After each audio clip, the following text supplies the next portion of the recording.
हमारे साथ इस वक्त सचिन पायलट उप मुख्यमंत्री राजस्थान सरकार के हैं। दोनों ही तरफ आंकड़े आप देख रहे हैं। रात में 8 बजे प्रधानमंत्री का संबोधन होगा। दूसरी तरफ देश का, हर राज्य का आंकड़ा हम दिखा रहे हैं। और ये दिखाते हुए पहला सवाल सचिन पायलट जी आपसे यही, क्योंकि अभी इस संबोधन की सोच के सबसे करीब हम पहुंच सकते हैं तो शायद आप लोगों के जरिए। आप उप मुख्यमंत्री हैं, क्या कहा है बीते दिन आप लोगों ने प्रधानमंत्री के सामने? क्या है पीएम की सोच, और साथ ही आप लोग क्या चाहते हैं? 54 दिन हो जाएंगे लॉकडाउन के 18 मई को।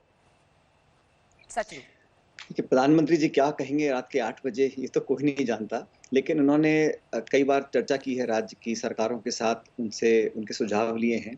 लेकिन मैं ऐसा मानता हूं कि जो भी निर्णय इस देश को लेना है वो बड़ा साइंटिफिकली हमको डेटा को एनालाइज करना पड़ेगा। हम आज कहाँ पर खड़े हैं और कहाँ को जाना है।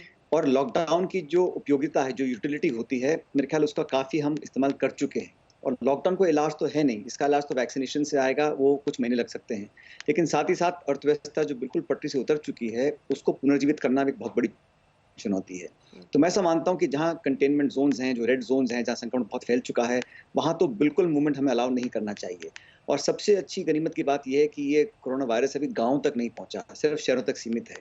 लेकिन अगर हम थोड़ी लापरवाही बरतेंगे तो संभवतः वो भी अगर हो गया तो बहुत दिक्कत हमको आ सकती है। इसलिए लॉकडाउन को अगर उठाना भी होगा तो एक ग्रेडेड फैशन में उठाना चाहिए, एक मॉडिफाइड लॉकडाउन अपलिफ्ट करना चाहिए। क्योंकि लॉकडाउन लगाना तो आसान है, लेकिन जब खोलेंगे हम, जब हमें मालूम है कि कहाँ कहाँ वायरस फैला हुआ है, तो फिर हम लोगों को बाकी देशों के अनुभव से सीख लेनी चाहिए। और इकोनॉमिक एक्टिविटी जो एसेंशियल है, और जैसे हमारे राजस्थान के अंदर हम लोगों ने जो नगर निगम के बाहर की सीमाओं के बाहर फैक्ट्री है, वहाँ पर हमने काम चालू करने की इजाज़त दी है। नरेगा में हमने काम चालू किया है। और इस तरह ग्रामीण क्षेत्र में लोगों के हाथ में पैसा देना बहुत अनिवार्य है। अब जब ये हमारे सारे श्रमिक भाई बहन अपने गाँव वापस जाएंगे तो उसमें संक्रमण फैलने की संभावना बन सकती है। लेकिन ये हमारे अपने लोग हैं, ये देशवासी हैं। अगर कोई संक्रमित भी है तो उसको वापस लाकर उसको इलाज कर उसको ठीक कर सकते हैं। इस सकारात्मक सोच के साथ निर्णय लेने पड़ेंगे, निर्णय कठोर लेने पड़ेंगे। लेकिन मैं फिर मानता हूँ लॉकडाउन खोलना भी अगर है तो ग्रेडेड तरीके से खोलना चाहिए। और ये राज्य सरकारों को फ्लेक्सिबिलिटी रखनी चाहिए कि किन जोन्स के अंदर क्या एक्टिविटी करनी है। क्योंकि जो जिले में प्रदेश के लोग, प्रशासन, सरकार के लोग हैं, वो ज्यादा जानते हैं वहाँ की परिस्थिति के बारे में बनस्पत दिल्ली में बैठे लोग। और इसीलिए सचिन जी, मेरा अगला सवाल आपसे यही कि आखिरकार जो भी फैसला होता है, जो भी गाइडलाइंस बनती है, लागू राज्यों को करना है, स्थानीय प्रशासनों को करना है। लेकिन आप भी मानते हैं कि प्रधानमंत्री अगर एक राष्ट्रीय संबोधन के जरिए ये बातें कहेंगे तो सबसे अच्छा उसका संचार एक तरह से हर व्यक्ति तक पहुंचने के लिए ये माध्यम जरूरी है कि पीएम सामने आकर उसे रखें? कई बार प्राइम मिनिस्टर ने आके अपनी बात को रखी है। जैसा मैंने शुरू में कहा, वो क्या कहेंगे कोई नहीं जानता। लेकिन मैं उम्मीद करता हूं कि वो देश हित में सब लोगों ने जो सुझाव दिए हैं उसका एकीकरण कर एक देश के लिए जो सबसे हित में चीज होगी उसको करेंगे। और जो सबसे वंचित हैं, सबसे आर्थिक रूप से कमजोर लोग हैं, जो आज बहुत बुरे हाल में हैं, हमें चिंता उनकी करनी पड़ेगी। जो लोग घर में बंद हैं, दुख है, पीड़ा है, परेशानी है, लेकिन फिर भी हम खा पी रहे हैं, स्वस्थ हैं, सुरक्षित हैं। लेकिन जो लोग एक्सपोज्ड हैं, जो सड़कों पे हैं, जिनके पास रहने को मकान नहीं है, सर पे छत नहीं है, खाने को 2 रोटी नहीं है, उन लोगों के लिए हम क्या करेंगे? मैं समझता हूँ वो हमारी पहली प्राथमिकता होनी चाहिए। और जो भी हम लोग काम करेंगे, ये बात ठीक, कई राज्य सरकारें चाहती हैं लॉकडाउन बढ़े, कुछ राज्य सरकारें हटाना चाहती हैं। मुझे लगता है कि बीच का रास्ता निकालना पड़ेगा जहाँ पर हम दोनों काम कर सकें, लोगों को सुरक्षित और स्वस्थ भी रख सकें। और अच्छी बात यह है कि हमारे यहाँ जो रिकवरी रेट है वो बढ़ रहा है। और राजस्थान में जो डबलिंग का रेट दिन है वो अब 18 हो गए हैं, जो राष्ट्रीय औसत से काफी ज्यादा है।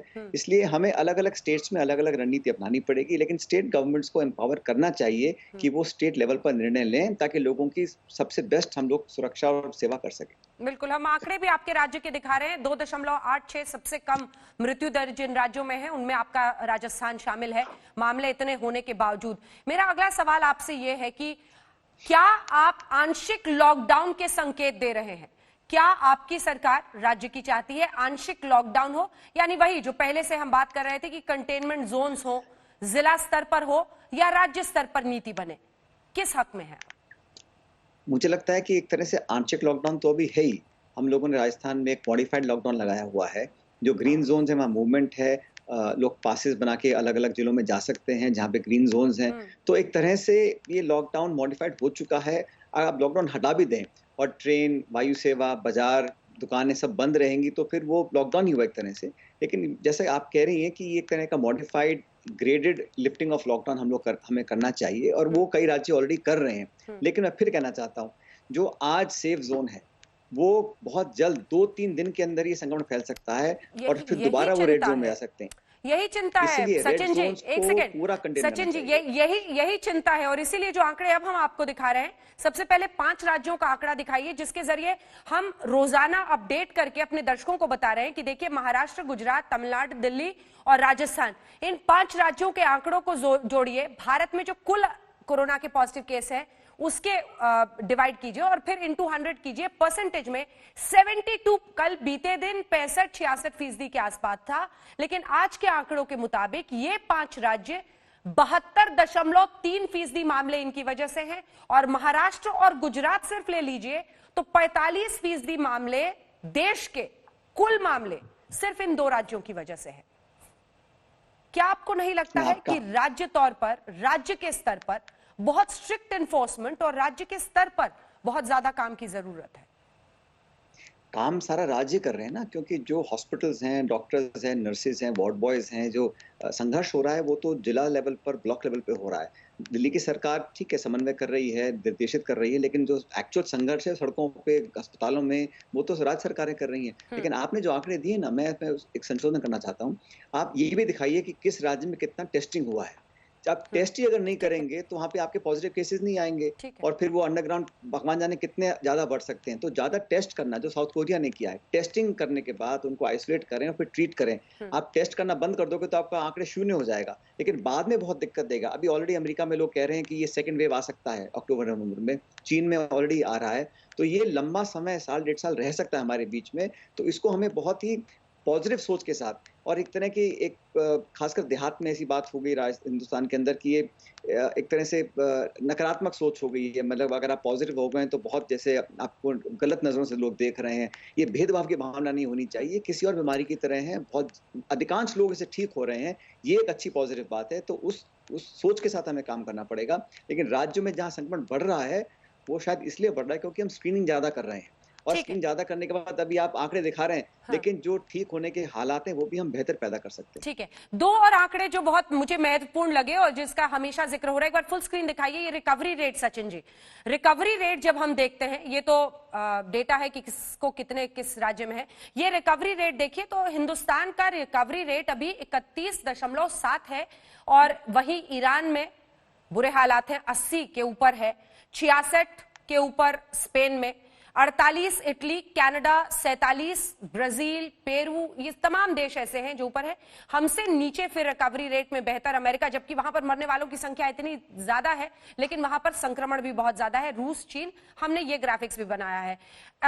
ये भी आप महत्वपूर्ण मानते हैं कि हिंदुस्तान के लिए अभी ऐसी परिस्थिति है जहां पर थोड़ा रिस्क मोल लेकर फ्रांस और जर्मनी जैसे, फ्रांस और बेल्जियम जैसे मुल्कों में आज से आंशिक लॉकडाउन की ओपनिंग की गई है, क्योंकि वो भी ये देखना चाहते हैं कि धीरे धीरे, क्योंकि आखिर कब तक आप लॉकडाउन जारी रखेंगे, अर्थव्यवस्था पर भी आपको नजर डालने की जरूरत है। इसी के साथ मृत्यु दर का आंकड़ा भी दिखा दीजिए। यहां पर भी जब हम देखते हैं तो इंडिया ठीक ठाक पोजीशन में दिखता है, 3.5% के आसपास के मृत्यु दर के साथ। सचिन जी, देखिए, हमें इस देखना पड़ेगा अंजना जी कि इंडिया में जो रिकवरी रेट है वो काफ़ी अच्छा है, मृत्यु दर कम है, क्योंकि हमारी अधिकांश पॉपुलेशन यंग है।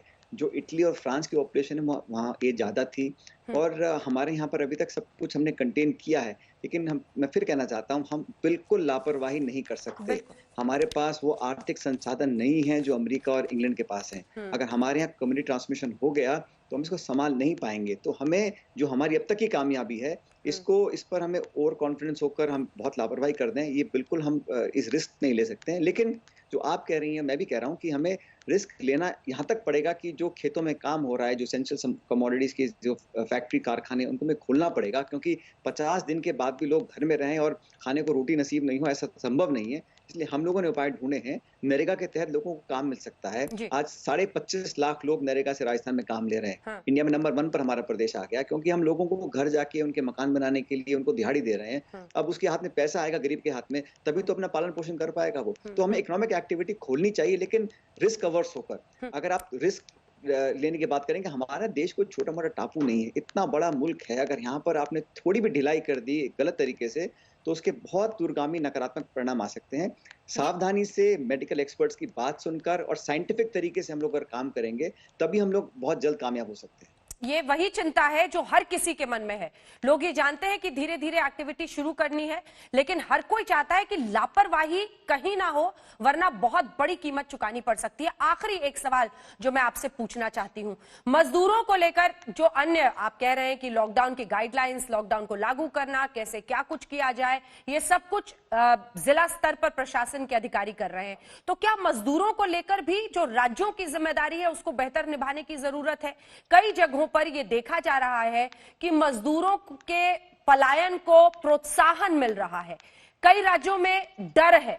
नीतीश कुमार खुल के कह रहे हैं आप ट्रेन सेवाएं शुरू कर रहे हैं, आप मजदूरों का पलायन, आंकड़े बढ़ेंगे हमारे। आज मेरे साथ हेमंत सोरेन थे, वो कह रहे थे कि अगर अभी आप लॉकडाउन खोलेंगे, रमजान का महीना है, बहुत बड़ा रिस्क है। ये भी तो राज्यों की जवाबदेही और जिम्मेदारी को भी स्टेप अप करना पड़ेगा। सचिन जी, मैं ऐसा मानता हूं, अगर कोई निजी वाहन किसी के पास है और वो पास बनवा के अपने गांव जा सकता है, तो उसको परमिशन दे दें। लेकिन कोई गरीब श्रमिक है और हम उसकी मर्जी के खिलाफ उसको वहीं रोके रखे जहां उसकी नौकरी गई है, ये गलत है। देश सबका है, बराबर के नागरिक हैं, हर एक को अपने घर जाने का अधिकार है। अगर वो स्क्रीनिंग करके, टेस्ट करके, राजस्थान में हमने नियम बनाया है, जो भी राजस्थान में आएगा वो 14 दिन क्वारंटीन में रहेगा, आइसोलेशन में रहेगा, टेस्ट होने के बाद फिर वापस अपने गाँव में आएगा। लेकिन ये मौलिक अधिकार है लोगों का।